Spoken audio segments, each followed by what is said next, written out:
আজকে হঠাৎ করে চলে আসলাম, আর যে আমার পাশে রয়েছে হচ্ছে আমার ভাতিজি। ও স্কুলে পড়ে, কোন শ্রেণীতে পড়ে স্কুলে বলো তো দেখি?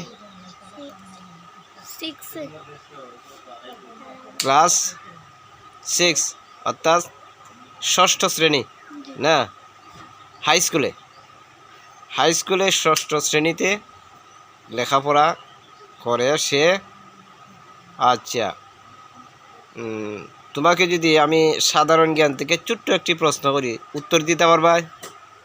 ছোট্ট একটি প্রশ্ন। আচ্ছা, বলো তো দেখি আমাদের জাতীয় কবির নাম কি? বলো, জুড়ে কও, এইদিকে সামনের দিকে আগে কও। কাজী নজরুল ইসলাম। মাশাআল্লাহ, আমাদের জাতীয় কবির নাম কাজী নজরুল ইসলাম শুনতে পেলাম।